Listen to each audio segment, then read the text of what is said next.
Family and fellow soldiers, I'm the Professor, and this is the Moment of Truth. It's been nearly 2 years since the murder of George Floyd. 2 years since the city of Minneapolis became ground zero for a global uprising. 2 years since the thugs of the Minneapolis Police Department were made to face the justice of the people. Instead of the citizens living in fear, now it was the thugs with badges who were the ones under siege. Almost 2 years since that began in the city of Minneapolis. So what's happened since then? What's happened since then is Amir Locke of Minneapolis was murdered. He was laying on his couch when a gang of armed thugs burst into his apartment.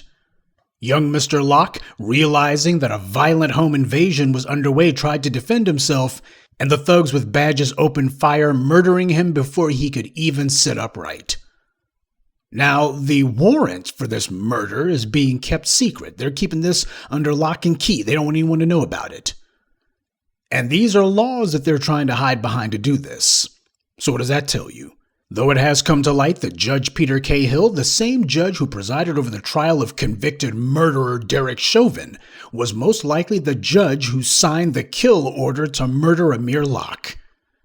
As I've pointed out on this very channel with my videos investigating the murder of Breonna Taylor, these warrants have to list evidence justifying the attack. That means the judge signed off on whatever rationale the murderers gave. And just like with the murder of Breonna Taylor, the thugs in Minneapolis killed someone who had nothing to do with the alleged reason for their home invasion. But as we all know, this has nothing to do with law enforcement and everything to do with the race war that the local death squads are carrying out. Police across the country are finally being held to account, however modestly. And this process has not slowed down. Although this has been many, many years in the making, the main event that everyone agrees upon as being the catalyst for this final straw that actually moved things forward was the murder of George Floyd. Now, while the citizens rejoiced that the thugs with badges were being held accountable as a result of that event, you better believe the Minneapolis Death Squad was being blamed by their fellow killers in police departments and sheriff's departments across the country because apparently they couldn't keep Minneapolis under control. Those guys have been facing some heat because they're getting blamed. You guys, if you guys had kept tighter reins, if you guys had control of the Negras, this wouldn't have happened. Oh yeah, those white supremacists are looking and going, man, those Negroes, they broke our backs and we were humiliated. All the other death squads were looking at us and going, you're the reason we're all in hot water. That's what's been going on around police circles for the last 2 years. The Minneapolis Police Department has been an embarrassment, not because of the fact that they murdered an innocent person, but because of the fact that they couldn't control the Negras. Oh, police everywhere are now under threat of actually being held accountable to law, and that's what has them furious. So the Minneapolis Police Department is trying to get their little courage up. With the help of the white media, they've been pushing the lie that if you defund the police, why, it's going to be anarchy in the streets. Well, hell, the police have full funding now. They're getting billions more given to them, and it's still dangerous out there. So I'm thinking that maybe more white supremacists with guns ain't the answer. In Minneapolis just last November, there was a ballot initiative that was supposed to be geared toward taking funding away from the thugs with badges and putting it toward real solutions. That lost, not by a huge margin, but the thing is it shouldn't have lost at all. But even worse than that, in November 2020, just several months after the murder of George Floyd, but still right after the uprisings, Biden got elected. And his very first move was to promise to take money for COVID relief, and instead, he was going to misappropriate that and give it to the police departments instead. The people who had talked about police reform were making it excruciatingly clear that nothing was going to change on their watch. And the thugs in blue knew it. Oh, the message from the Biden administration was obvious. They're on the same page as the Republicans when it comes to the enforcement arm of white supremacy. When it comes to the use of violent force to harm black people, to intimidate black people, to attempt to control black people through the threat of death, that's a bipartisan issue. No matter what the Democrats were saying publicly, the government would be leading the charge. Their government would lead the charge to stop and eventually reverse all the changes that black people were forcing on the thugs with badges. Minneapolis is a Democrat-controlled city. And yet you hadn't seen Biden going there and saying, we're going to have the Justice Department looking over your shoulder, making sure you guys are doing things right. Why would that wrinkled up racist do that, huh? The murder of George Floyd, that was what was supposed to happen. It was the punishing of the police that was the anomaly. That was the threat that has to be stopped. And as we've seen in Minneapolis, the thugs with badges are showing their confidence that they think enough time has passed. And as far as they're concerned, okay, we think that there's enough Democrats who are on board with this. We basically have got the controlled opposition in place. And we can go back to slowly but surely taking things back to the bad old days. And we're going to start by testing the electric fence. We're going to test and see if we get burned. See, this is what happens when you allow trash like Negro Jim Clyburn, America's favorite sharecropper, to get on camera and lie. Stop sloganizing. This defund the police thing. That's what cost my boy, Jamie Harrison, the election. It sure as heck couldn't have been my empty policies and all of my stupid little sloganizing. It was y'all. Stop sloganizing. He never said stop letting the police get away with murder. He never said that police kill. No. Slogans kill. Cops don't, right? Jim Clyburn and the other bootlicks, they're in their own little world. They feel insulated because they think the racists who murder black people would never come after them because they're a somebody, right?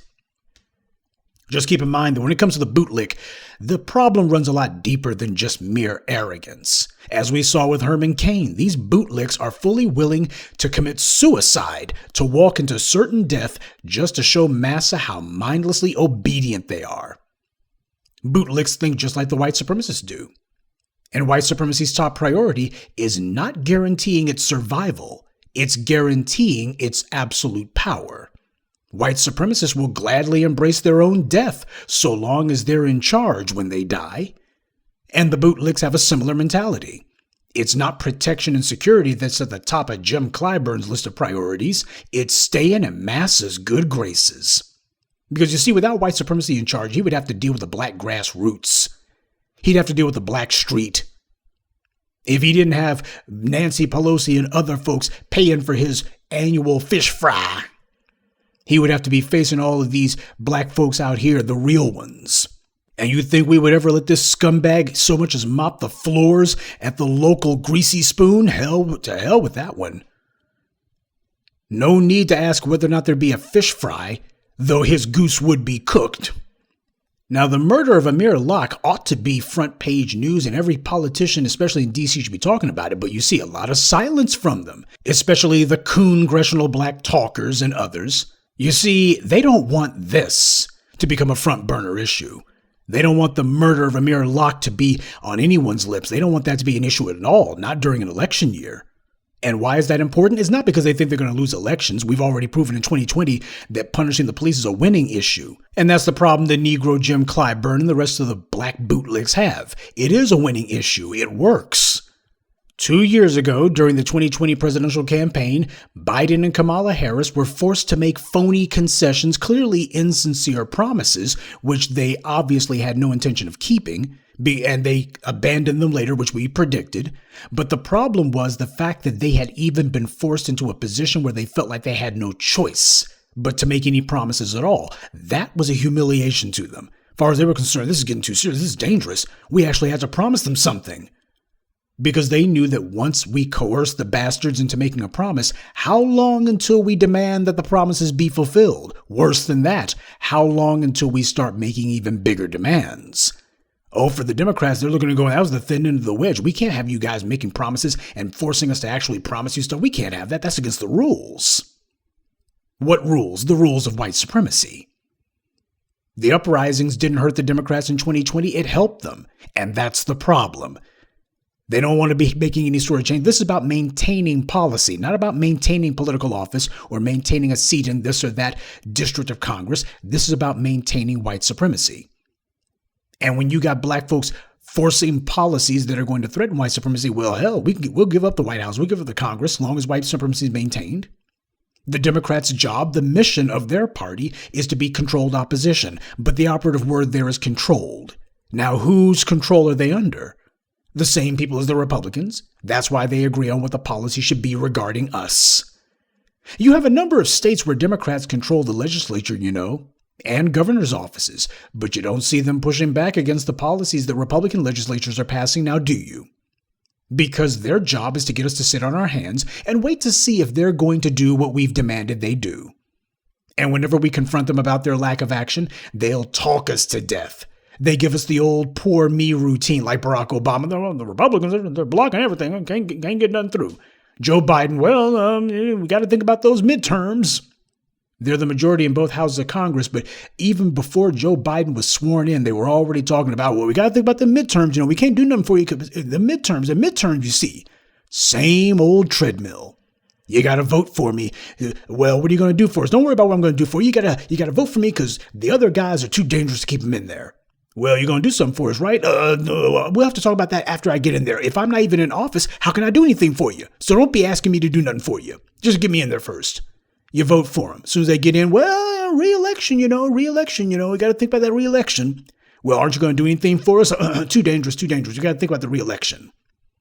You get them reelected. We got to make sure that we hold on to the presidency now. We got to hold on to that Senate seat. Got to hold on to that governor's mansion. We can't do nothing for you. It's all about that. It's all about putting in the next guy now. And now you're back on the treadmill. Because you fell for the con game the first time, they'll just keep running it over and over and over again. Why not? You fell for it. You're not going to be seeing Nancy Pelosi or Chuck Schumer or any of these Democratic power brokers or their big donors saying we need to get Mayor Fry out of office in Minneapolis, or making it very clear we're going to have a complete and thorough turnover of government, get some people with some sense in there. They're not doing that. They're not pushing for that at all. So the hostility that we've seen toward black people's interests, especially when it comes to punishing the police, the same refusal to move forward on policy that you've seen in D.C., you also see at the state level and you see it at the local level. This is not both of the political parties in gridlock. This is both of the parties in lockstep. So the murder of Amir Locke was a signal that the police are taking the next step towards resuming killing black people with total impunity. As far as they're concerned, okay, it's time for us to see if it's safe for us to start trying to kill black folks again and see if we can get away with it. Black folks need peace and security. We need peace of mind to know that the racists are going to be stopped before they murder. We'll continue with the moment of truth in just a moment, but first, a word from the official sponsor of Black Empowerment, Power Tools. There's no telling when something's going to come up, so make sure you carry your power tools at all times. You never know when you're going to need to bring the hammer down, or when you'll have some trash that needs to be blown away, or some obstacle that requires cutting down. Don't get caught empty-handed. Keep your hammer close by. Keep that leaf blower at the ready, and always carry your steel. Power Tools. Because no matter what your day job or side hustle may be, there's no excuse for not being ready to put in some work. The murder of Amir Locke was completely and thoroughly to be expected. Minneapolis Mayor Fry had been threatened with being voted out of office in 2020 after he sided with the thugs in blue and made it clear he stood against the decent citizens of Minneapolis. Instead of voting the scumbag out a few months ago, instead what happened was he got reelected. Now sure, he only won by 6 percentage points. But the truth is he shouldn't have won at all. A lot of the city were clearly furious with the guy, but not enough to punish him. Fry gave the to-be-expected lies that he would work to reform the police department. Now remember, this is the same Minneapolis police who lied about the murder of George Floyd, falsely claiming that Floyd had resisted arrest, but when the video was made public, they dropped those denials, and all of a sudden, we need to look into this. They already knew the truth beforehand. They've always known. And all these other police departments know the exact same thing. The Minneapolis Police Union pathetically tried to stick up for the murderer Chauvin and his accomplices. To this day, they still try to stick up for him. Now, when Mohammed Noor killed Justin Demond, the police union was quiet as church mice. Oh, they didn't issue any statements blaming Demond for her own death, even though she came at Noor's car in a dark alley at night unannounced.